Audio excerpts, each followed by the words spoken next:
Frêmito, o podcast vascular do perfil O Fogart da Madrugada.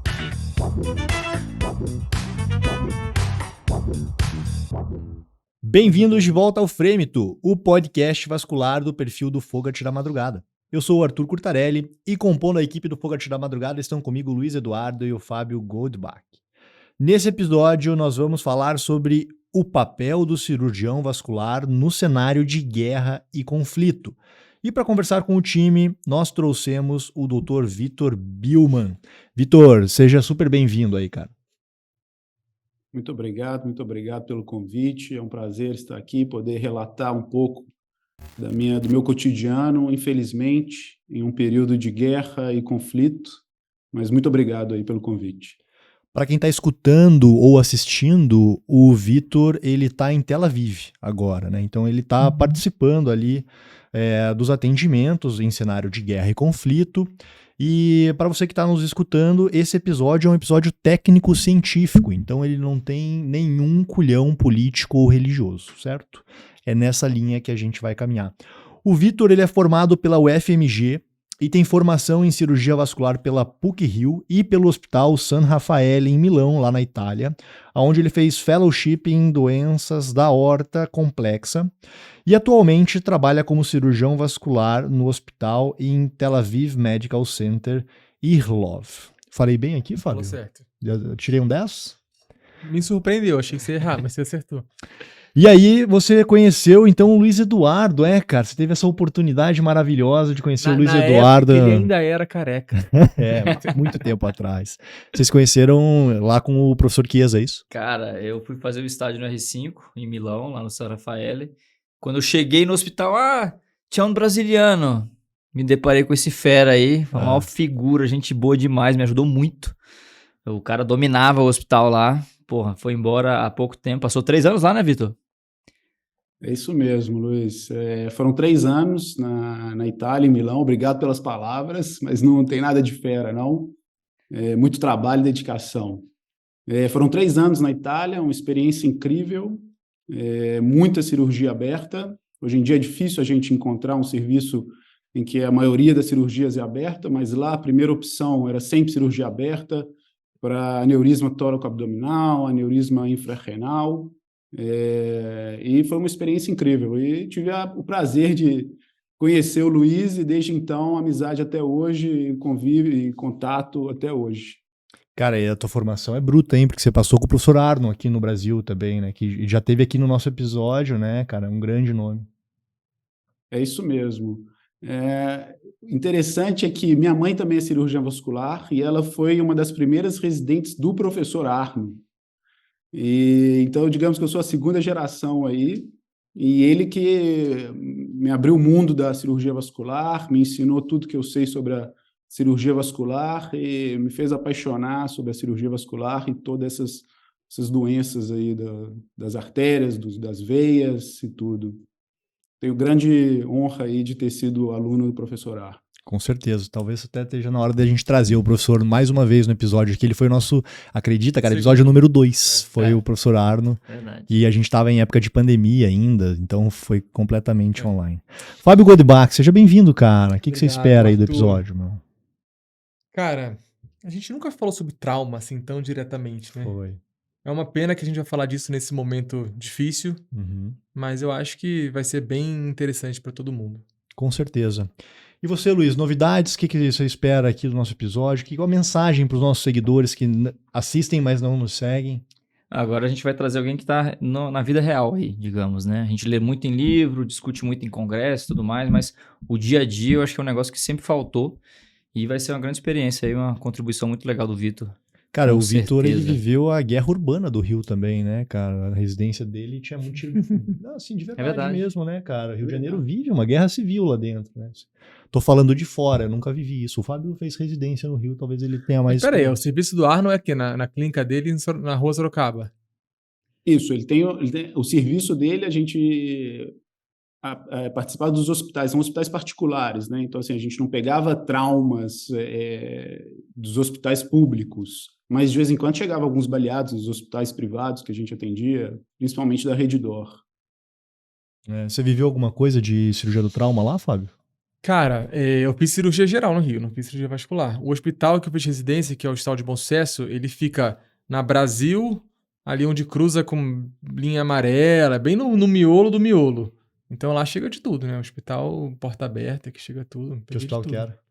Bom Sucesso. Bom Hospital Federal de Bom Sucesso. Sucesso, Bom, a minha cirurgia geral e vascular teve pouquíssimo trauma, cara. Trauma contuso, porque era no interior do estado de São Paulo, Botucatu, Nesp. Tinha assim... Cara, uma vez teve uma lesão de artéria braquial por tamanduá, cara. Verdade. Eu lembro, publicaram, né? Publicou. Eu lembro, Marconi. Esse artigo tá publicado, cara. Rasgou a braquial do paciente, um tamanduá, cara, você acredita? E era trauma contuso. Então, o trauma contuso vascular, ele é um pouco bem mais diferente, tranquilo, né? Ela pegava mais acidente de carro também, enfim. Facada, Hum. raramente, mas falar assim de projétil mesmo, Não. enfim, arma de... Era estocadinha de boteco, né?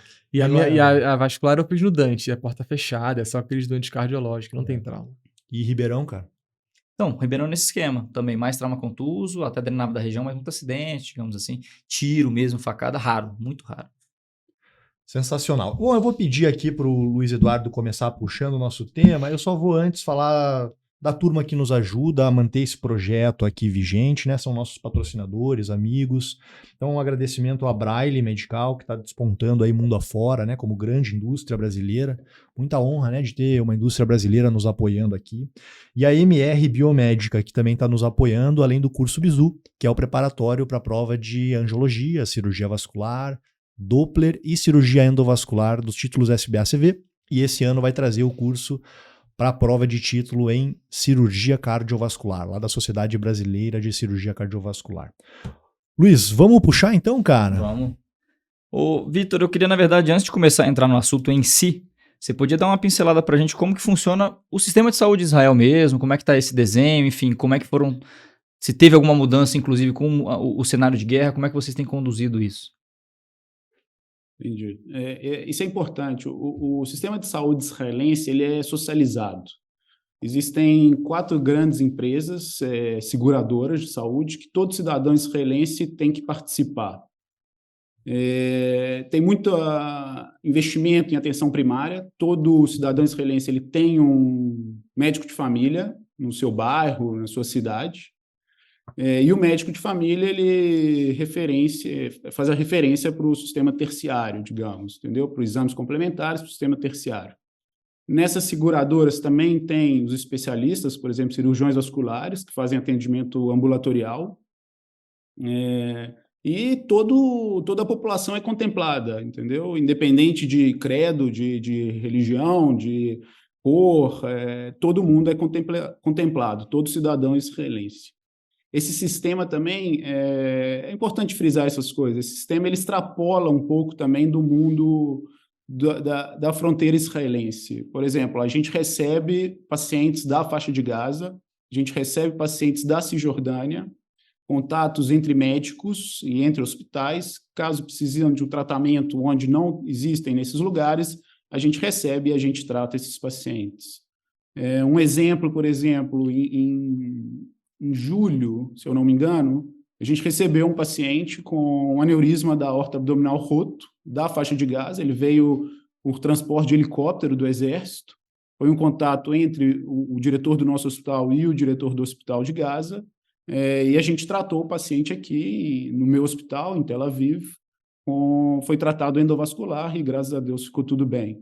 Mas é bom deixar isso... É interessante deixar esse lado também, que é um sistema de saúde onde contempla todo mundo, né? E claro que tem seus defeitos, demora para exames complementares de alta tecnologia, como ressonância, mas o caso o paciente necessite de um atendimento vascular, ele entra no sistema e consegue ser atendido por um médico, por um especialista vascular. Isso é privado, Vitor? É privado, a gente paga mensalmente, mas é meio que assim, você é obrigado simbólico. a ter um convênio. Isso aqui é um valor bem simbólico. Todo mundo tem convênio. Não existe tipo o cara que não sistema tem. americano, assim. Se você não tem, você está marginalizado, né? Mas é o que? Assim, o governo não tem um sistema próprio. Quem tem são 4 fornecedores de serviço privado. Isso. são as 4 grandes seguradoras que fornecem. A gente paga um preço simbólico, caso use, pague um pouco mais, mas também é muito pouco, entendeu? Não é nada que uma pessoa não consiga pagar. O sistema, ele tem também, sabe, se você quiser mais outras vantagens, outras oportunidades, você pode fazer um upgrade no seu plano de saúde também, entendeu? Você paga um pouco a mais, que ele contempla outros seguros, outros exames, funciona dessa maneira. Então, é um mínimo Também tem um obrigatório, sistema- mas você consegue dar um upgrade se quiser. Também Cara, sei tem que um eu queria sistema perguntar, privado. até ver a tua visão como profissional da saúde aí, porque eu tenho muito a visão dos meus amigos e familiares que moram em Israel e que são os usuários. E a impressão que eu tenho é que, assim, que é um sistema muito bom, muito completo, assim, todo mundo sabe que Israel é muito avançado, tecnologia, tem acesso a todos os tratamentos, etc. Mas, assim, é o que você falou, é muito, assim, foco na atenção primária. Então, tudo que eu escuto sobre assistência em Israel tem tudo. Mas para chegar lá na ponta é muito difícil, assim, sabe? Você fica meio que preso, sabe, no médico da família aí e tal, e para você conseguir o especialista... É diferente do Brasil. Se você tem o dinheiro, você paga lá a consulta e você vai em quem você quer. E lá não adianta você ter, sabe? Até existe a medicina privada, mas é uma coisa muito... Não é igual aqui no Brasil, da maneira que eu entendo. Então, assim, você tem que cair nessa roda da Passar atenção as primária, etapas. passar todas as etapas até você cair lá na frente, no vascular, no endovascular. Como que você enxerga isso aí? Não, é isso mesmo, Fábio, mas não é difícil, não, entendeu? O sistema primário funciona muito bem. Todo mundo tem um médico de família, faz parte do ingresso no sistema, em alguma seguradora, você selecionar o seu médico de família. Hoje em dia é tudo online, então, assim, às vezes você não precisa ir na consulta, você faz uma consulta online com o médico de família, ele pede os exames pelo celular, pela internet, pelo aplicativo. Mas, assim, chega muitos pacientes no ambulatório da vascular com dores de membros inferiores, que foram referenciados ao especialista, por causa de dores, uma coisa muito inespecífica, entendeu? Que ainda nem fizeram ultrassom duplex dos membros inferiores, por exemplo. Então, chega... Não tem, claro, é mais difícil, mas chega bem os pacientes e a gente atende. Aqui não acontece muito, Todo não mundo é chega muito contemplado. paciente no seu consultório assim com dores em membros inferiores. Ô, Vitor, e agora entrando no nosso tópico principal aqui, cara, depois de que o conflito se intensificou e as coisas começaram a acontecer, como isso impactou na tua rotina profissional? Quando a guerra começou, foi dia 7 de outubro, quando aconteceu a invasão pelo Hamas e toda o massacre do 7 de outubro, eu estava até no hospital, eu estava no pós-plantão, fui acordado pela sirene, além da invasão que aconteceu, do massacre e tudo, no sul do país, também teve o lançamento de foguetes contra o país, e direcionados em toda a cidade, em várias cidades, até Tel Aviv também. Então, eu acordei no dia 7 de outubro com a sirene da cidade e do hospital. Internamente, a gente tem isso. Então, o hospital começou a funcionar em 2 maneiras. Primeiro, receber os feridos que estavam chegando, por exemplo, da festa, que teve uma festa onde teve um massacre de jovens. Então, o hospital começou a receber esses feridos, também soldados que foram em combate contra os terroristas, e também para a proteção dos pacientes e dos médicos contra os foguetes que estavam sendo direcionados a Tel Aviv. Então, o hospital começou a se direcionar nessas 2 frentes. No dia que eu estava lá, o hospital emitiu uma nota pedindo para que os médicos que estavam no hospital e os que estavam chegando para troca de plantão permanecessem no hospital caso precisasse. Tem um número de telefone também, que o hospital direciona a cada telefone celular, a cada número, cada médico, a cada profissional de saúde, que caso aconteça alguma catástrofe, por exemplo, muitos feridos, alguma coisa assim, esse telefone toca e se você está perto do hospital, você tem que ir para o hospital. Então, assim, quando começou a guerra, todo mundo em alerta 100%, o tempo todo. Após a situação ficou mais controlada, né? A gente começou a receber mais soldados quando a guerra começou e a incursão por terra na faixa de Gaza, então a gente começou a receber mais soldados, e em paralelo o hospital começou a montar o hospital subterrâneo. Todo hospital aqui em Israel, um hospital referência de trauma, depois da guerra do Líbano, acho que em 2006, eles montaram, tem esse protocolo de hospitais subterrâneos.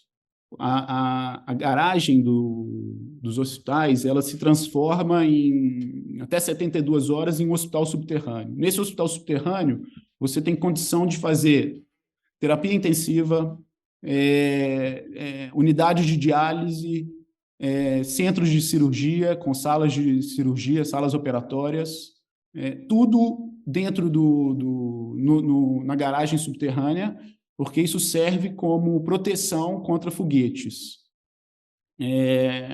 Além dos feridos, né, que chegava, acho que uma das coisas que mais impactava eram os foguetes. Por dia tinha umas 2 ou 3 sirenes, eram foguetes direcionados a Tel Aviv, direcionados ao hospital, né, à cidade de Tel Aviv e, consequentemente, ao hospital.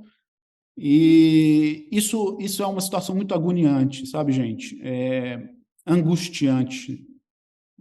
Quando a sirene toca, a gente mora um pouco mais longe da faixa de Gaza, são mais ou menos 70 quilômetros, então a gente tem o quê? 1 minuto e meio até ir para o bunker, até ir para a proteção. Como a cirurgia vascular é no 8º andar, então a gente tinha que ir para a escada. Só que como é que fazer com os pacientes acamados, com os pacientes ainda mais vascular, que não conseguiam andar, que pós-operatório, são pacientes idosos, que não conseguiam chegar na escada, né, na proteção. A escada é toda protegida, tem um cimento reforçado. Então, a orientação do diretor do hospital, a orientação dos hospitais, da Ministério da Saúde, é largar tudo e se proteger. O médico tem que se proteger, largar tudo e se proteger nesse 1 minuto e meio, porque caso caia algum foguete, caso aconteça alguma coisa no hospital, pelo menos o médico está vivo e pode ajudar nas vítimas, entendeu? Que é uma situação muito angustiante. Já aconteceu várias vezes, por exemplo, tá fazendo uma avaliação ultrassom no paciente pós-operatório, pós-angiografia. A gente estava avaliando a região inguinal para ver se tinha pseudoaneurisma, alguma coisa assim, para fazer o curativo também, um curativo compressivo, e no momento a sirene toca e você tem que sair, e o paciente fala, mas e eu? Né? E você tem que explicar, e tem 1 minuto e meio, é uma situação muito angustiante. Os foguetes, felizmente, diminuiu essa intensidade, teve um pico onde era 2, 3 por dia, umas 2 semanas era assim, e agora, felizmente, diminuiu bastante esses foguetes. Alguma pergunta? Com relação à questão da equipe mesmo da vascular, você chegou a começar a citar, eles convocaram mais gente, por exemplo, que estava aposentada, ou era só os médicos na ativa? Como é que está funcionando essa parte aí? Como a sociedade israelense ela é feita, é uma sociedade que, infelizmente, a gente vive em guerra. Então, é obrigatório para o homem fazer o serviço militar 3 anos e para a mulher 2 anos.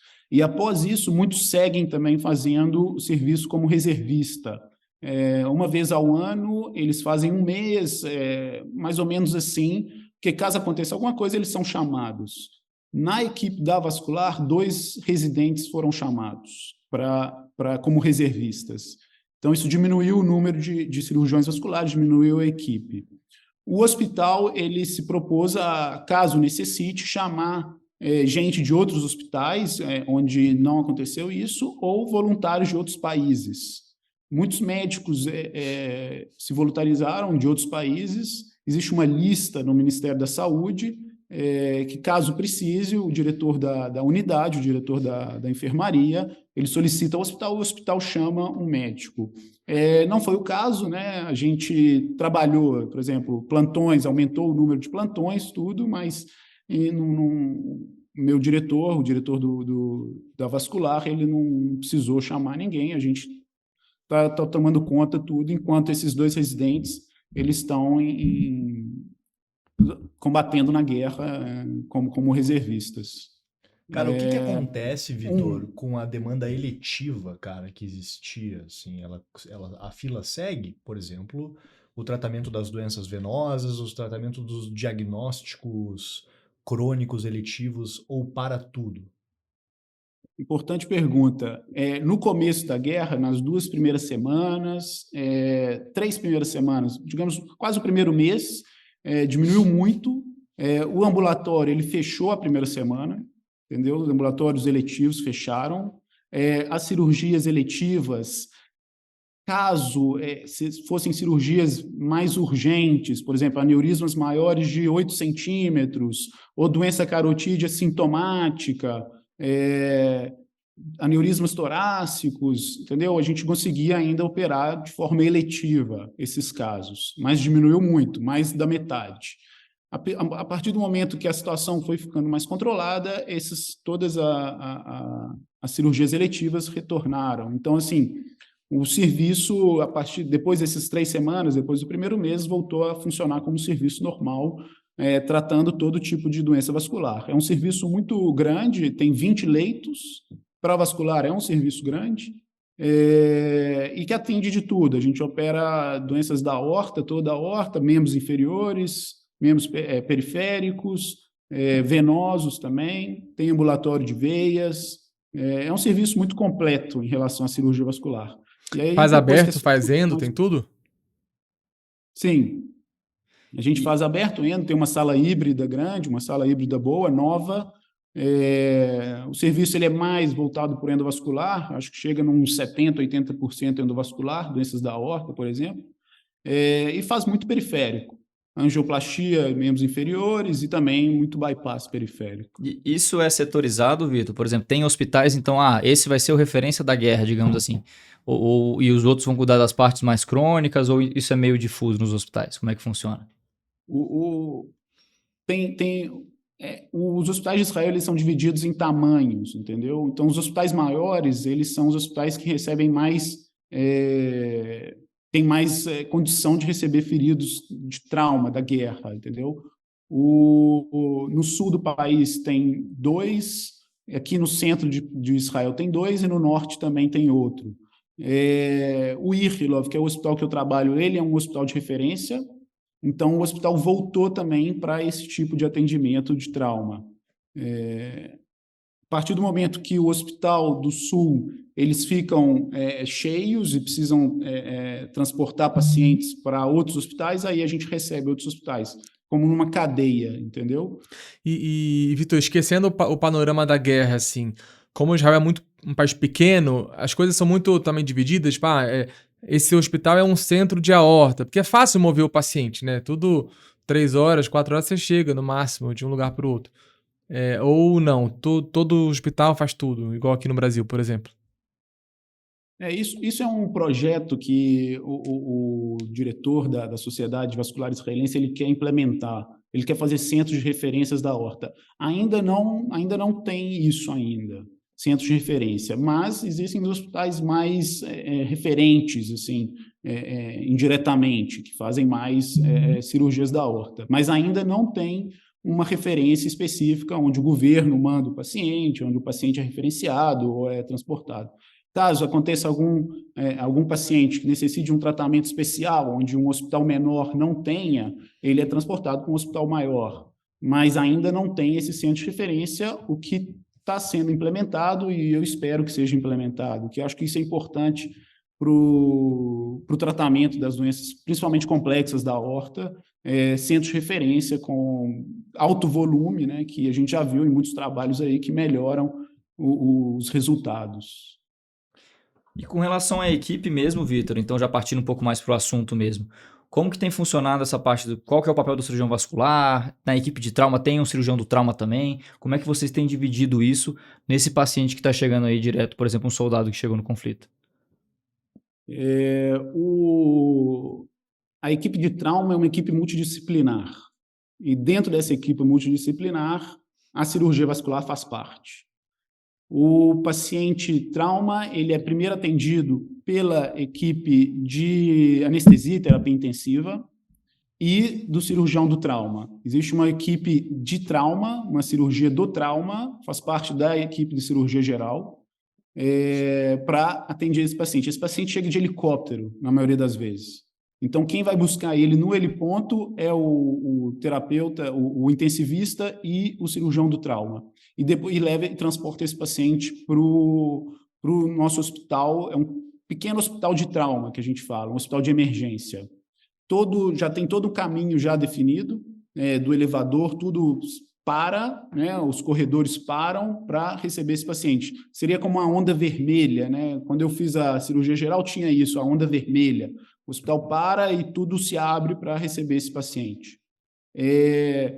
O paciente chega junto com a equipe de médicos e paramédicos do Exército. Ele vem nesses helicópteros, muitas vezes não chega um só, chegam 2, 3, que o helicóptero consegue transportar até 5, 6 pacientes. Então, ele chega já com essas informações do que é preciso e a equipe de vascular é chamada para esse primeiro atendimento. A gente atende o paciente na sala de emergência. É importante frisar que a gente imagina que traumas de guerra, né, ferimentos de guerra, a gente pensa muito em armas de fogo. Mas vai muito além disso. Tem muita explosão, tem muito trauma contuso, tem muita queimadura, tem muita problemas respiratórios por inalação, tem traumas tardios, tem muitos estilhaços também, ferimentos por estilhaços. Tem uma gama, traumas de guerra é uma gama de traumas que a gente não tem noção disso. Eu particularmente não tinha noção disso. A gente pensa muito em tiro, né? Tiro, bala, essas coisas. Mas tem muito paciente que chega por explosão. Tem muito paciente que chega também por ferimentos por estilhaços de bomba e armas, e arma de fogo também. Então, muitas vezes a gente não sabe se esse paciente teve um trauma crânioencefálico. Então, o neurocirurgião também faz parte dessa equipe.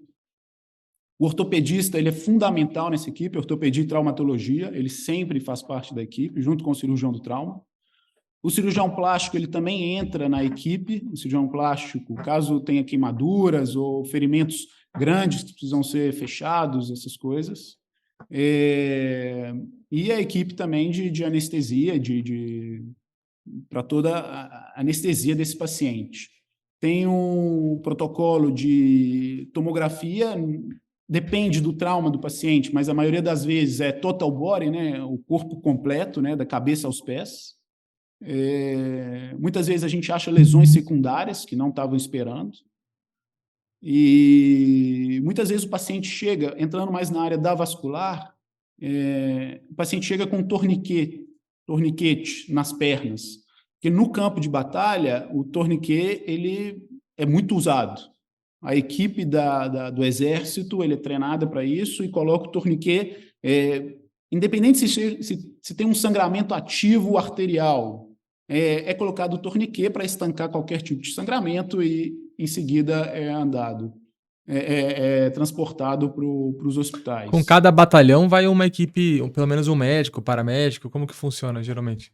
Eu não sei especificamente como é que funciona isso, mas tem uma equipe, tem um batalhão de médicos, paramédicos que fazem essa logística tudo de resgate desses pacientes e transporte por helicóptero desses pacientes. Vitor, teve algum caso aí que você possa falar, ou agora da guerra, ou mesmo antigo, que você possa compartilhar com a gente, que seja mais interessante, claro, que você lembre?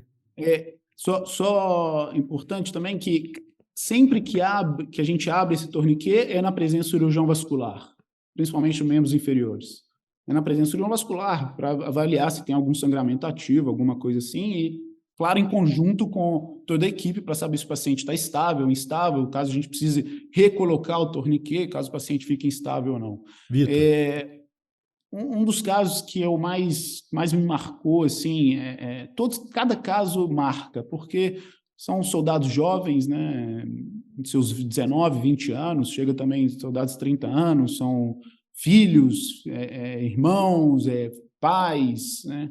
Então, assim, cada caso é marcante, é difícil, a gente nunca espera estar numa situação dessa, nunca imagina estar numa situação dessa. Era um soldado de 19 anos que chegou transportado de helicóptero com ferimentos por arma de fogo. Ele teve um tiro na cabeça, entrou lateralmente, teve um tiro no peito e um na coxa. E ele chegou com o torniquet por causa desse tiro na coxa, que era na trajetória da artéria femoral superficial. Eles chegam diretamente do campo de batalha, entendeu? Então, eles chegam com a areia do campo de batalha, com a terra do campo de batalha. Então, assim, a gente faz a avaliação desses pacientes, a gente tem que limpar tudo, é muito difícil, é muito complicado. E esse caso, ele exemplifica muito essa equipe multidisciplinar, entendeu? O cirurgião do tórax também faz parte dessa equipe. É feito um raio-x na sala de urgência, foi colocado um tubo de tórax, um dreno torácico. O neurocirurgião também fez a primeira avaliação do paciente, pois ele tinha tido um tiro na cabeça. E o cirurgião vascular e o ortopedista, a gente estava avaliando também o membro inferior do paciente. É feito um FAST também no paciente, muitas vezes, mas tem uma sensibilidade, digamos, alta, 80%, beira nos 80%, 85%, assim, entendeu? Mas se o paciente está estável, a gente vai para um exame complementar com maior sensibilidade e especificidade. Então, a gente faz uma tomografia, até também para avaliar as artérias dos membros inferiores, as lesões vasculares também. E aí a gente abriu o torniquet desse paciente, não estava sangrando, né? A gente procura o furo de entrada e o de saída da bala, né? Para saber se a bala ficou alojada ou não.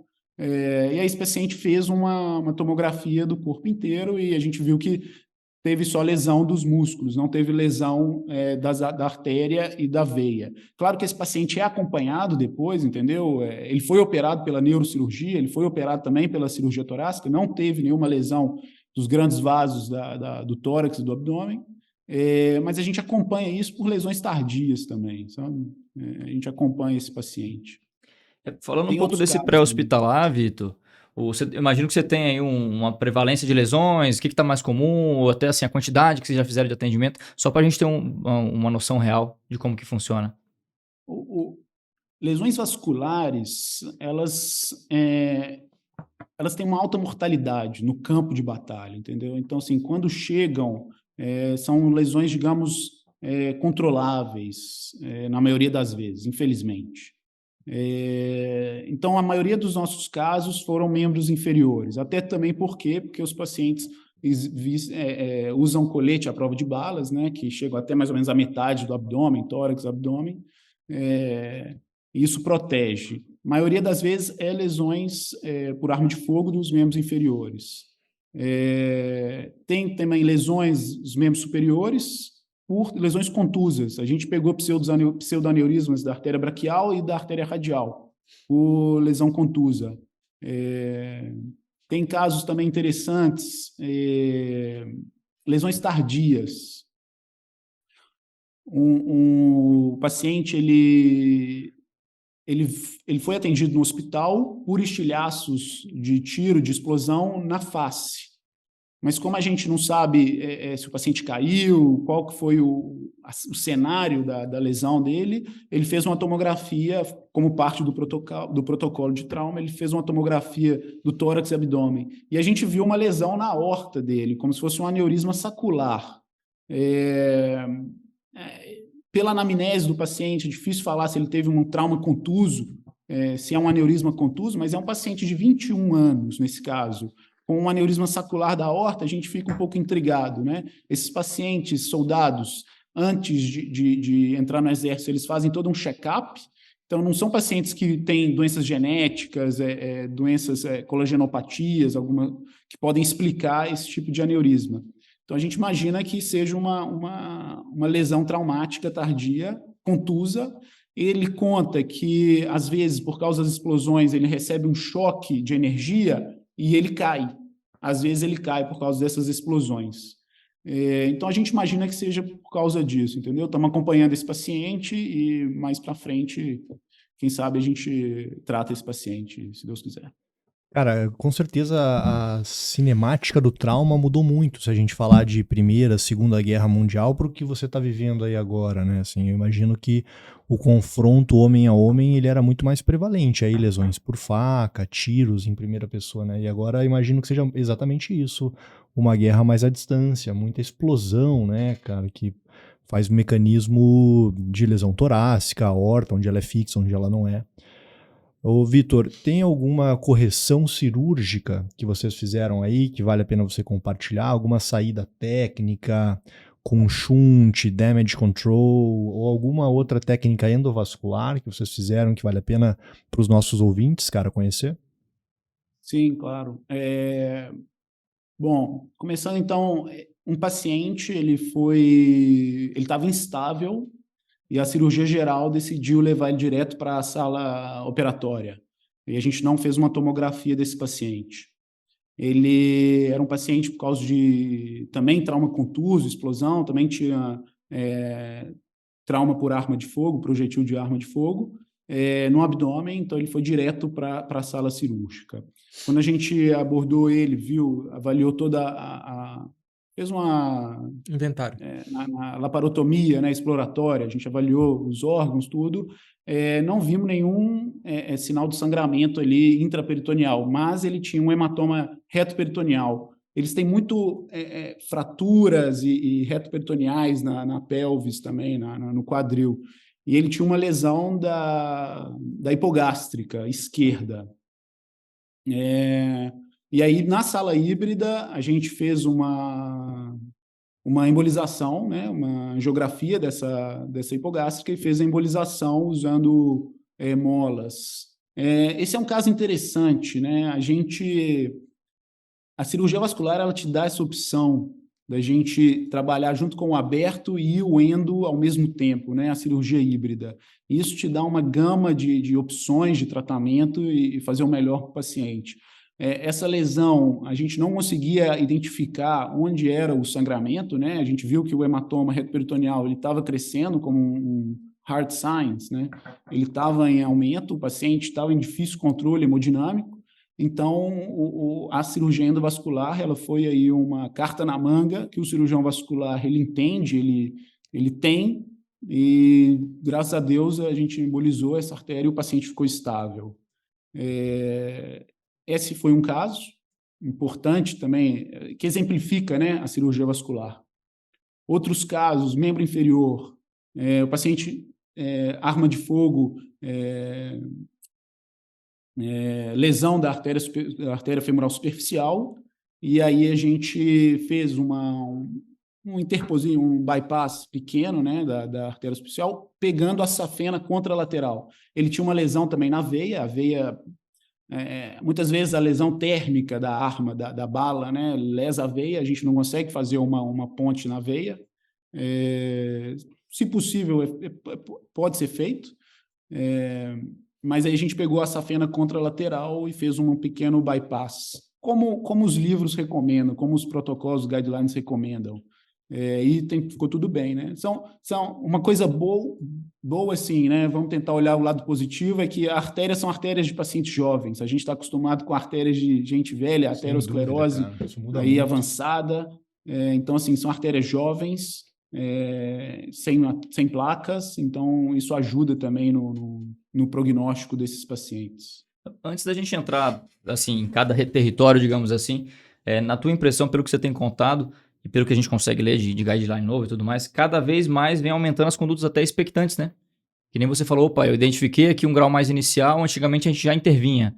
Hoje você consegue fazer um acompanhamento. Isso você tem observado na prática mesmo? Sim. Dá medo, às vezes, né? Seguir uma conduta expectante, principalmente em pacientes do trauma. Esse paciente que eu falei, que a gente... Foi um achado, né? Na bifurcação da aorta, das ilíacas, a gente achou esse aneurisma sacular, mas um aneurisma verdadeiro, não é um pseudoaneurisma. Então, assim, o que fazer nesse caso, né? Será que vale a pena uma conduta expectante? Será que vale a pena operar esse paciente ou um tratamento endovascular? Assim, como a gente tem esse paciente muito próximo, que a gente pode receber a qualquer momento esse paciente e fazer exames, tudo, então a gente vamos tentar ver o que vai dar, como é que vai ser a história natural dessa patologia, né? Não está muito claro se foi por causa de trauma, a maior das hipóteses é essa, mas não está muito claro ainda. Então, vamos ver para onde que vai essa patologia. E era um paciente que tinha sido operado por estilhaços na face, ele perdeu um dos olhos. Então, assim, pelo contexto, também falar para a família, para o próprio paciente, que ele tinha que ser submetido a uma cirurgia da aorta, sem que não era também de urgência, né? É controverso. É até um caso que eu perguntei para outros cirurgiões, para colegas no Brasil, colegas na Itália, o que fazer, né? E não tive nenhuma resposta 100%, né? Se operava agora ou não, se endovascular ou aberta, como, se não operar, como vai ser o follow-up desse paciente. Nenhum cirurgião me deu uma resposta, né? Na pesquisa que eu fiz, não teve uma resposta definida. Então, assim, vale a pena entender um pouco a situação e o que é essa lesão e operar no melhor momento. Eu acho que isso é fundamental. Traumas, principalmente torácicos, acho que a gente aprendeu isso. Graus 1, 2, né, tem uma conduta mais expectante da aorta torácica. E o 3 e o 4, tudo bem, claro, tem que ser operado. E hoje em dia, o tratamento endovascular torácico, ele é um tratamento muito bom, com uma morbidade muito baixa. Eu acho que isso ainda vai ser avançado um pouco para o tratamento tipo 2 também, o trauma tipo 2 da aorta, o trauma contuso da aorta torácica. O que vocês têm de prótese, cara, lado do endovascular. disponível aí para tórax? Não entendi. O que vocês têm de endoprótese disponível? Temos todas as empresas, as maiores empresas, pode falar o nome aqui? Claro, depois a gente cobra elas. A Medtronic, temos todas aqui 100% disponíveis. Tem também as endopróteses tóraco-abdominais off-the-shelf, T-Branch. A gente tem muito da Geotech também, a Inside, disponíveis, a off-the-shelf. E também, caso tratamentos eletivos, a gente também tem as customizadas, né? Hoje em dia também a gente pratica o Physician Modified, né? Customizadas pelo médico, né? Caso a gente precisa, não precisou nesse caso, mas caso a gente precisa, a gente tem uma série de endopróteses torácicas prontas para serem modificadas, caso necessidade também. Qual que é o volume de atendimento, cara, de pacientes de zona de guerra que tem no hospital? Desde hoje, todo dia o hospital emite um boletim, né, diário sobre o atendimento desses ferimentos. Desde o início da guerra até hoje, foram mais de 670 pacientes atendidos, feridos da guerra. Isso inclui principalmente soldados, civis que foram atendidos por causa da invasão, e toda esses pacientes. Olhando aqui, todo dia eles mandam esse boletim. Por exemplo, na última semana, o hospital atendeu mais de 670, como eu falei, 69 ainda estão internados no hospital, 3 em estado graves e 4, infelizmente, faleceram durante a internação, entendeu? É bom deixar claro que Israel está em fronte de batalha no norte também, não só na faixa de Gaza no sul, mas também no norte. E no norte também recebe muitos mísseis. E alguns hospitais do norte são hospitais menores, não tem o abrigo antibombas, né, o bunker, os hospitais. Então, muitos pacientes são transferidos para os hospitais maiores. Então, a gente recebeu também pacientes de outros hospitais que precisam, por exemplo, terapia intensiva, diálise, essas coisas. A gente também recebeu os pacientes do norte, onde hospitais foram evacuados. Vocês ficam presencial aí, o especialista fica no hospital 24 horas. Sim, 24 horas fica um residente e um um júnior e sênior, né, um especialista júnior, ele não fica 24 horas, ele pode sair, né, a partir de, sei lá, 10 horas da noite, 9 horas da noite, mas ele tem até 15 a 20 minutos para chegar no hospital. Então, normalmente a gente mora perto aqui, entendeu? Para fazer isso, principalmente nesse momento agora, para chegar no hospital o mais rápido possível. Cara, A tem gente tem esse atendimento presencial. algum dispositivo que o cirurgião de linha de frente esteja utilizando, ou que vocês, aí em nível de alta complexidade, estejam utilizando, em especial para reposição volêmica, ou evitar sangramento, ou até alguma técnica medicamentosa que não tem evidência científica, mas que vocês façam, que vale a pena você nos contar aqui, cara, ou algum dispositivo específico? O paciente que chega instável, ele recebe transfusão maciça de sangue, né? Isso é sangue, a primeira coisa, né? O banco de sangue é dentro da sala de urgência, é dentro do hospital de urgência e emergência, tem um banco de sangue onde já chega todos os sangues O negativos. Quando começou a guerra, né? Só um parênteses, teve uma campanha de doação de sangue maciça aqui em Israel. E o meu hospital ele recebia, por exemplo, diariamente mais de 500 bolsas de sangue por doação, de pessoas que vinham voluntários doando sangue. Então, esses pacientes eles chegam, ele tem esse protocolo de transfusão de sangue maciça, tem tem dispositivos, por exemplo, um dispositivo muito usado no trauma é o Uriboa, é um balão intraórtico que serve como uma ponte, né, um tratamento e parar esse sangramento. Ele é um balão muito importante, é um dispositivo muito interessante, muito importante, né? Que você também pode fazer insuflar ele parcialmente ou completamente e avaliar esse paciente. Você pode colocar ele na zona torácica ou na zona abdominal do paciente. No meu hospital, a gente não tem essa experiência com o Uriboa, mas no sul do país, onde é um hospital de trauma também de referência, eles têm muita experiência e usam muito esse dispositivo. Chegou no Israel, o mais novo é o 4 frente, é um dispositivo 4 frente, o balão ele chega até 4 centímetros, 4 centímetros, que é impressionante, né? A gente não tem balões como o CODA ou Dagor, que chegam em 4 frente, que chegam a 40 milímetros. Ele vem sem fio-guia, mas a ponta dele é uma ponta curva, que não atraumática. O pessoal do sul do país usa muito esse... Porque você está pensando em doente de trauma, não é doente com doença de artéria, né? Então, menos risco de ter qualquer problema na passagem do dispositivo. Alguma coisa, perfeito. E também no centro cirúrgico, na sala de urgência, a gente tem um raio-x disponível, à disposição, entendeu? Então, a gente usa o ultrassom, claro, para funcionar, para guiar, que esse é o protocolo, tudo, mas a gente pode conseguir avaliar esse dispositivo, o balão, pelo raio-x na sala de urgência também, que ajuda muito. Ele tem uma marca radiopaca. Ainda falando sobre hemoderivados, cara, vocês trabalham com tromboelastografia para definir se o paciente precisa de mais alguma coisa do que sangue total?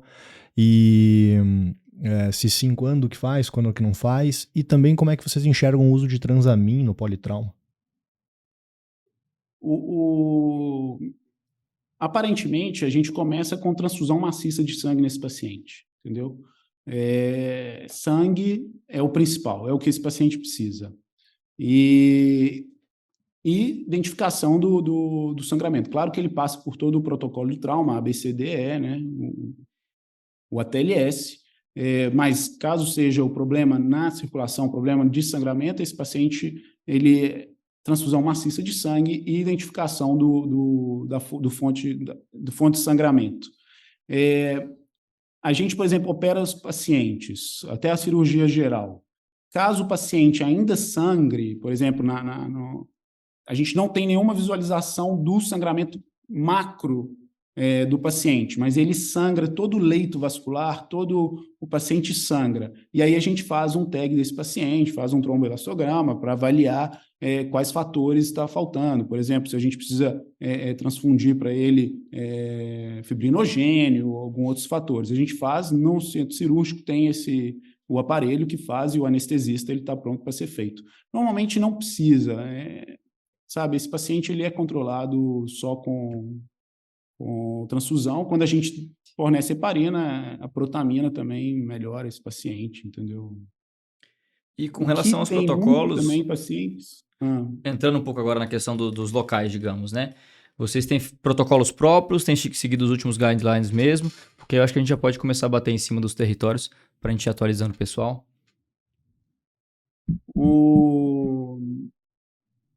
Por exemplo, vamos começar então membros inferiores, né? O paciente chega com torniquet, a gente abre o torniquet desse paciente e avalia as lesões que esse paciente tem. Se tem sangramento ativo, se tem hematoma em crescimento, ausência, os pulsos desses pacientes, ausência de pulsos. Caso o paciente esteja estável, ele segue para uma tomografia, uma angiotomografia, a gente avalia as artérias desses pacientes. E, caso precise seja feita uma ponte, a gente faz uma ponte, sempre preconizando a safena contralateral, caso haja lesões venosas também, da ipsilateral. Por exemplo, teve um paciente que chegou e ele teve uma lesão por explosão da perna, a safena também estava lesada, mas tinha um coto de safena bom. E aí a gente pegou esse coto de safena e fez o bypass da artéria femoral superficial com esse coto de safena ipsilateral, entendeu? Então, assim, era já uma safena que já tinha sido lesada, que não tinha mais funcionalidade, a gente usou a safena ipsilateral. É importante saber essas coisas também, que a gente não fica muito ligado no livro, entendeu? O que o livro fala. Sabe? E tá muito bem o paciente, entendeu? Não precisou fazer uma nova incisão na perna contralateral. Principalmente são lesões dos membros da artéria femoral superficial que chega para a gente. E tem feito fasciotomia, Vitor? Esses pacientes que já chegam com algum um tempo de torniquete maior, vocês fazem já primária fasciotomia? Depende da evolução? Como é que vocês têm feito? Não, a gente avalia principalmente o tempo e a avaliação do paciente no pós-operatório. Um paciente, a gente fez a fasciotomia no pós-operatório, porque isso já tinha um pouco mais de 3, 4 horas, né, de isquemia do membro inferior, e também a gente viu que era uma panturrilha muito empastrada, muito dura. Então a gente resolveu fazer a fasciotomia. Eu sou a favor de fazer a fasciotomia sempre que há dúvidas, né? Porque não tem nenhum problema fazer fasciotomia. Claro que tem uma morbidade aí em relação à ferida, que fica aberta, tudo, mas eu acho que o benefício, ele ganha do risco. Então, assim, eu tenho uma visão mais... liberal. Digamos, isso, menos conservadora em relação à fasciotomia. Mas, por exemplo, fizemos só em um paciente a fasciotomia. E depois essa fasciotomia é fechada pela cirurgia plástica. Claro que a gente avalia também o grau de isquemia dos músculos, tudo, mas a cirurgia plástica ela entra para o fechamento. Por isso que você é liberal, você terceiriza o curativo e o fechamento para a cirurgia plástica. Ficou fácil, hein? Normalmente é isso. E com relação à amputação primária, ou até aqueles critérios que o pessoal da ortopedia usa, critério de Médici, mas vocês têm aplicado isso também? Como é que vocês conduzem? Caso o paciente tenha um risco grande de amputação primária, isso fica também a decisão da ortopedia, da equipe de ortopedia e traumatologia.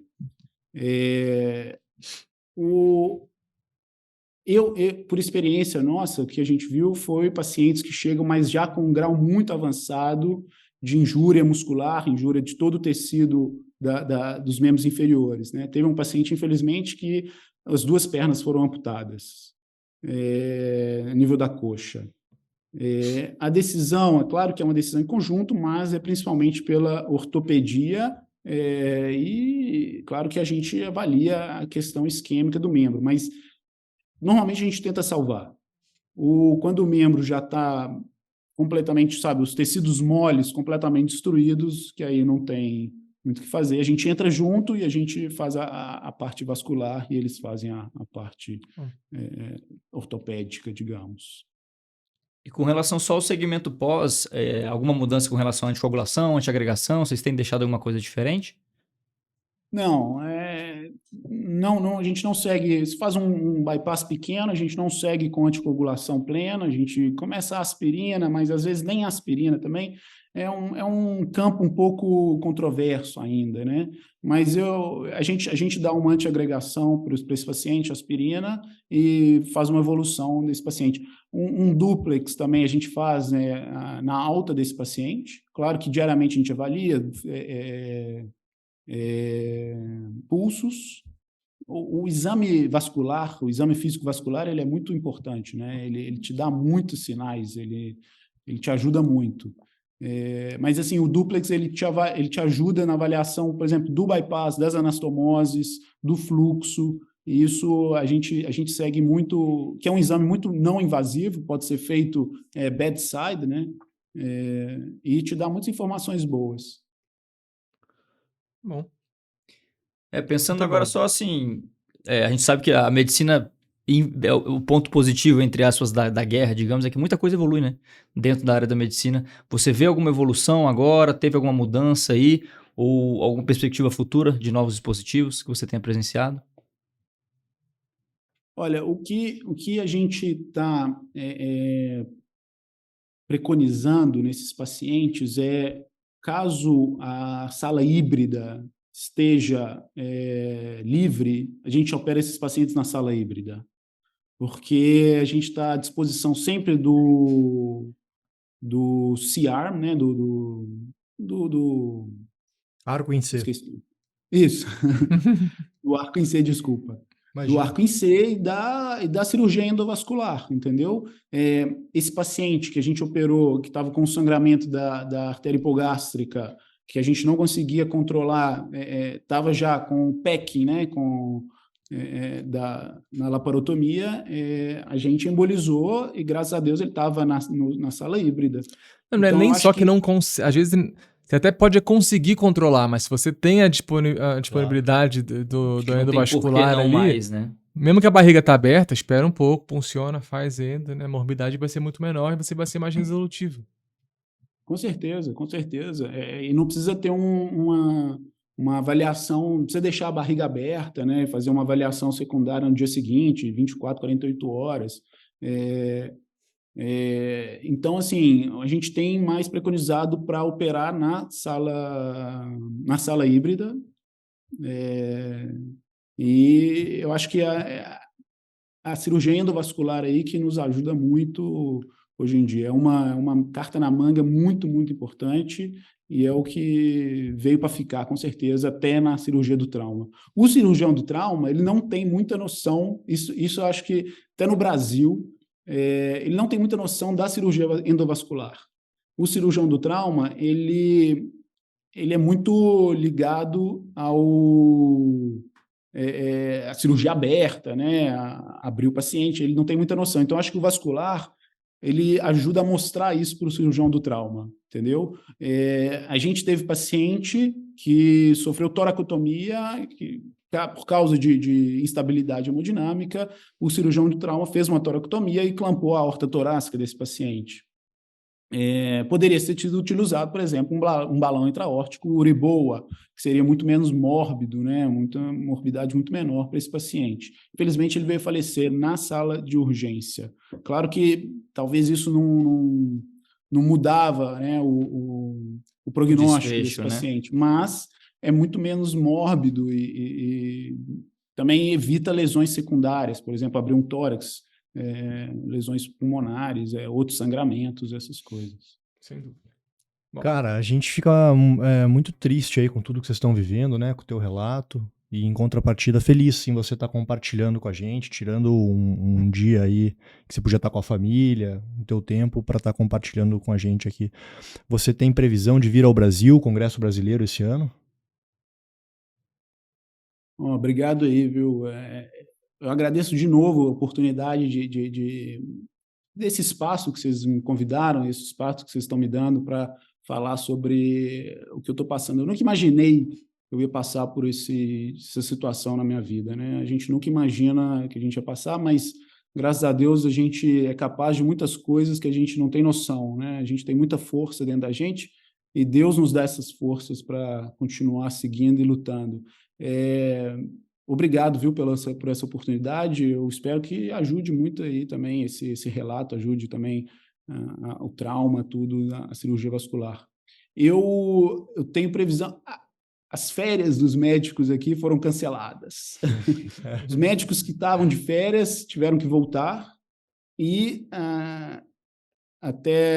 não foram ainda liberadas férias para os médicos que estão aqui. Então, o que eu tinha férias era no final do ano, em dezembro, foram canceladas. A minha previsão é tirar férias em abril. Caso aconteça tudo bem, essas coisas em abril.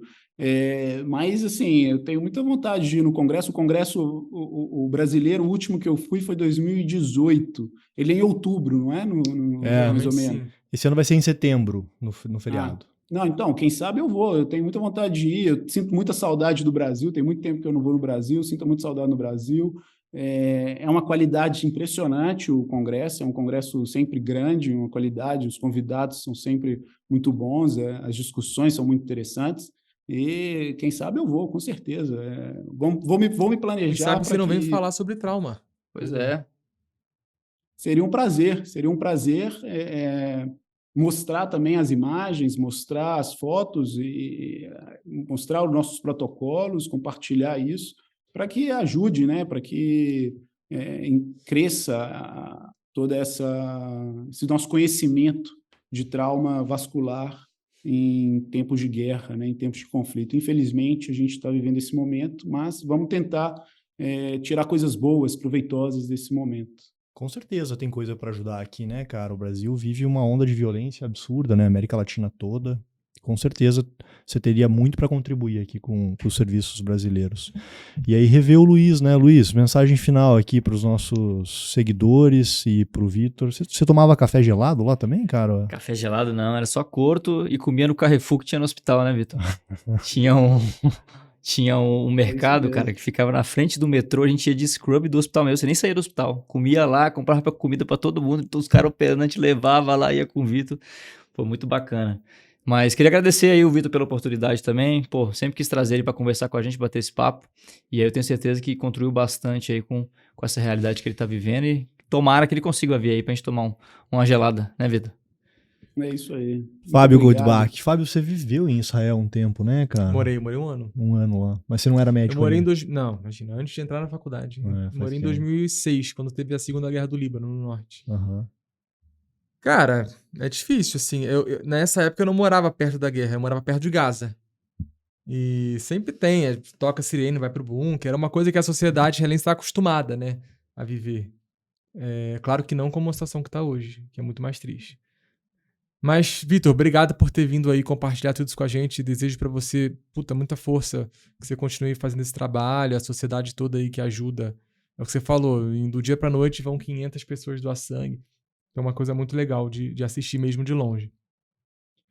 Vitor, obrigado, cara, mais uma vez aí pelo teu tempo. Um beijo enorme pra tua família, cara. Transmita aos cirurgiões vasculares de Israel aí a força da cirurgia vascular brasileira, que a gente tá pensando neles. E que isso acabe, né, logo. Tá bom? Obrigado mais uma vez. Muito obrigado a vocês, obrigado pelas palavras de apoio, de força. Isso me motiva muito, é importante todo esse apoio, toda essa força, esse momento, esse espaço que vocês me deram. Espero que tenha acrescentado, ajudado aí no conhecimento.